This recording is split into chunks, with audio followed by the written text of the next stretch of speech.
નમસ્કાર. આ છે પાલનપુર શહેર અને પાલનપુર શહેર એટલે નવાબ સાહેબની નગરી કહેવાતી. અને જ્યારે નવાબ સાહેબનું શાસન હતું ત્યારે આ નવાબ સાહેબની હવેલી તરીકે ઓળખાતી હતી. અહીં હાલ એસપી ઓફિસ કાર્યરત છે.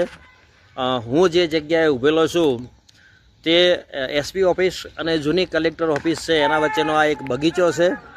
અહીં સાંજના સમય હોવાના કારણે કેટલાક બાળકો યુવાનો ક્રિકેટ રમી રહ્યા છે. આ બગીચો છે એ હવે ભૂતકાળ બની જવાનો છે, કેમ કે અહીં બનાસકાંઠા જિલ્લાની કલેક્ટર કચેરી બનવાની છે. અને જે કલેક્ટર કચેરી અહીં આધુનિક નિર્માણ થવાનું છે, પરંતુ અહીં કેટલાક મોન્યુમેન્ટ છે અને એ મોન્યુમેન્ટ છે એ અહીંનો જે બનાસકાંઠાનો એટલે કે પાલનપુરનો જે વારસો છે એની સાથે જોડાયેલો છે. અને આ વારસાની યાદ અપાવતા એક સ્તંભ છે અને સ્તંભની વચ્ચોવચ્ચ અશોક ચક્ર છે.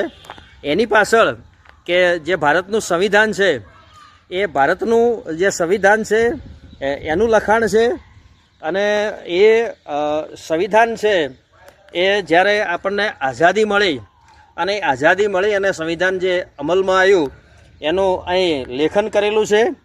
એટલે આ એક જેને કહેવાય કે એક મોન્યુમેન્ટ, જેને કહેવાય એક હિસ્ટોરિકલ મોન્યુમેન્ટ છે. અહીં જે વેસ્ટર્ન કલ્ચર જેને આપણે કહીશું, ક્રિશ્ચિયન રિલિજિયસ કે જે ક્રિશ્ચિયન ધર્મની સાથે જોડાયેલું સ્ટેચ્યુ હોય એવું પણ અહીં બે સ્ટેચ્યુ મૂકેલા છે. નવાબ સાહેબના જે વારસો છે એટલે કે જે અહીં રહે છે પાલનપુર સિટીની અંદર, અને એમની એક એવી અપીલ છે કે જે આ નવાબ સાહેબની સાથે એમના શાસનની સાથે જે યાદો જોડાયેલી છે અને એ જે જૂના સ્મારકો છે એ સ્મારકો તોડવામાં ન આવે તો સારું. પણ કદાચ it may be history, it may be past, આ કદાચ એક ભૂતકાળ બની જશે. કારણ કે અહીં નીચે છે ને ખીલા લાગી ગયા છે. બોર્ડર જે ચૂનાથી જે બોર્ડર કરવાની હોય એ બોર્ડર લાઈન અહીં દોરાઈ ગઈ છે. એટલે નવી જે કચેરી છે એનું નિર્માણ અહીં થઈ જશે. અને આ જે સ્મારક છે એ કદાચ પાલનપુર શહેર માટે એક ભૂતકાળ બની જશે. અને ટૂંક સમયમાં અહીં જે આધુનિક જે કચેરી છે, કલેક્ટર કચેરી જે બનવાની છે એનું નિર્માણ થશે. અહીં જે યુવાનો પાલનપુરના જે ક્રિકેટ ખેલી રહ્યા છે એમના માટે અત્યારે આ મેદાન છે, પણ જ્યારે એ કચેરીનું નિર્માણ થશે ત્યારે આ મેદાન પણ નહીં હોય. આજુબાજુના જે વૃક્ષો છે, પર્યાવરણ બચાવો, વૃક્ષો બચાવો, ધરતી બચાવો, તો વૃક્ષોનું પણ કટિંગ કરેલું છે અને એ કટિંગ કરી અને ખૂણામાં નાખી દીધેલું છે.